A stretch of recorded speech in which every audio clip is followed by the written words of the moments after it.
So this week's episode of World's Finest Assassin was definitely an interesting one because we finally got to learn more about the goddess and kind of what her whole deal is. And part of it is her whole deal is that she's a cosplayer. This week's episode, we got to see more of the goddess, and we saw her dressed up as like a sailor or something, which is just insane. The fact that she has like different costumes and different things that she dresses up as she is able to check the participants and see the different folks that she's been reincarnating into the world, which is just completely nuts. But regardless, we got to learn more about the goddess and what her intentions are. So obviously, we already kind of knew that Lugh could not have probably was not the first person that she reincarnated into his world to take on the task of defeating the hero. Now, behind the reasons of her wanting to take down the hero, we still don't know. But I have a couple of theories in this sense. My first theory is that the hero was somebody that she actually sent to this world to be the hero, but because she is timeless, because she can be forward in time and she can go into the past, I feel like she saw into the future and she saw that, the hero becomes the anti-hero at some point. So she feels that she made a mistake and she's been trying to right that wrong by sending somebody else in this world who could basically undo her wrongs and get rid of the hero, but only once the hero is able to take down what they were supposed to, which is the demon lord of this land, right? So that's kind of my first theory. My second theory is that this goddess is the bad goddess, or that she's the antagonist to a god or goddess who is the good god or goddess. And what I mean by that is there might be a different god or goddess who is the one who reincarnates quote-unquote heroes into this world and potentially other worlds, and she could be the antagonistic one, and she could be the one that basically is the one who sends in people to be the anti-hero, to give the yin to the other god or goddess's yang. That could definitely be one of the two things. The third thing is she just might want to see the world burn. Like, she might control both just out of boredom, just out of sheer boredom of just being a goddess, being infinite, and just kind of wanting to see what will happen if Lugh will fail. Because like if this world does end up getting destroyed, like what does that really mean for her? Does she not continue being a goddess? Does she just control a different world? How many worlds are there? There's a lot of questions there. So she just might want to be somebody who wants to see like if he'll succeed or if he'll fail. And she can also just go back in time and try again, as it seems that she has done.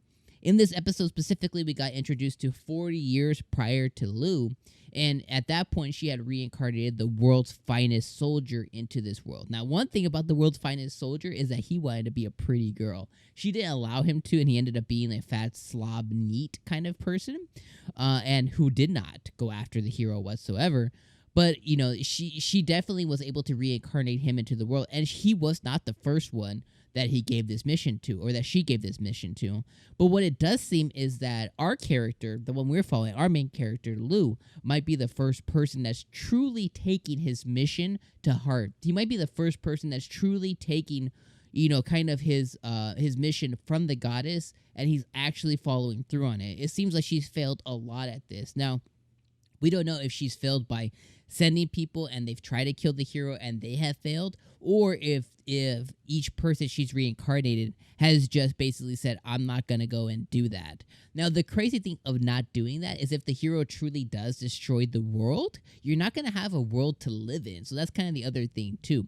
But like I said, we got introduced to the goddess. We know a little bit more about her intentions now, and we know about her ability to kind of transcend time backwards and forward, which is just such an interesting concept that time is pretty much meaningless to her.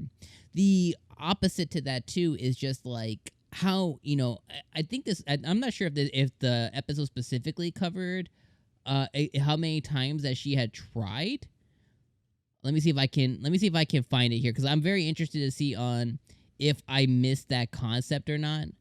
But I know that she had tried a few different times, and he's definitely not the first one that she has tried to reincarnate into this world. Yeah, it didn't give us a specific like number on how many times that she has tried or not. all we know is that it was 40 years in the past, and that she brought the soldier forward, which is just again like a very interesting concept that we got more insight into the goddess. Now, the second part of the episode, and again, if you know how many times this happened, without spoiling anything, if I just missed it in the episode, I didn't catch it. It just kind of really looked really fast right now. I didn't catch it, but if you guys know, put that in the comments. The second part of the episode was really focused around Tarte. So Tarte is the girl that Lugh ends up saving this episode. And, Lugh, what he's been doing is, he's now 10 years old, and he's been looking for people to bring into his party to, go and take on the hero. And he's been using his eyes to find people with the ability, with the mana ability. But he's had a big struggle bus. He's had a real struggle time finding people, because the people who have mana are nobles and aristocrats. They're people of high, not intellect, but they're people of high stature in this world. And obviously he's going to have a really hard time recruiting people into his party. So he's trying to find a diamond in the rough among regular people, among commoners, among the poor. And he's just having a really hard time because the mana capacity is just nil when it comes to these people. Now, he finally is able to find somebody who is in a forest, who's about to be attacked by wolves. Her name's Tarte. And he finds out that she was actually sent by the gods. So Tarte was completely abandoned by her family. During the winter times, it's very common that people get rid of family members to feed, their family on who's left. So dad literally comes and yeets her into the forest and just says, I no longer have a daughter. And thankfully, Lugh notices right away that she has the capacity for mana. She has ability for mana. So he goes and saves her, and then finds out that she was actually there in the forest because she had a dream, or where she was, where she was trying to go. She was there because she had a dream from God that she was going to have a fated encounter. Well, Lugh was that fated encounter. So he puts two and two together that the goddess must have sent her to him for the purpose of being in his party. So, he then quote unquote brainwashes her, as he calls it, and he lets her, he feeds her, he lets her know she's needed, he tells her what his mission is, he tells her his secret, and he gets her, undying devotion, which he calls it brainwashed, so that he'll never betray her. We flash forward 2 years, he takes her in, she becomes part of the family. Lugh's family loves her. She becomes like a servant of his, and he begins training her as an assassin, as his assassin assistant, and she gets super freaking badass. And her only downfall is that she's not good with knives, she's good with spears, but Lugh ends up hooking her up in this episode with some kind of like nunchuck style deal that has a spear on it, and that he's able to kind of keep out and hone her abilities. During this time, too, he's also been training her meticulously, just as his dad did to him, making sure her body's growing right, making sure she's becoming the perfect assassin. And his dad only set up 2 rules for him to do this with her. 1, you'll train her, and 2, if she ever betrays us, you'll kill her. So those are his 2 rules that he's operating forward with. But so far, I'm loving their dynamic, and I'm loving their relationship so far. I think it's very, very beautiful and cute.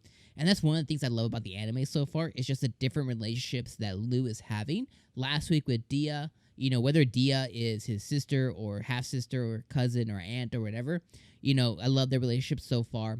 And now I love the relationship now with Tarte, because in this episode, I like how Tarte kind of continues to threaten Lugh with, like, I will do mischievous things to you in the morning if you don't wake up. I love that she is that close to him.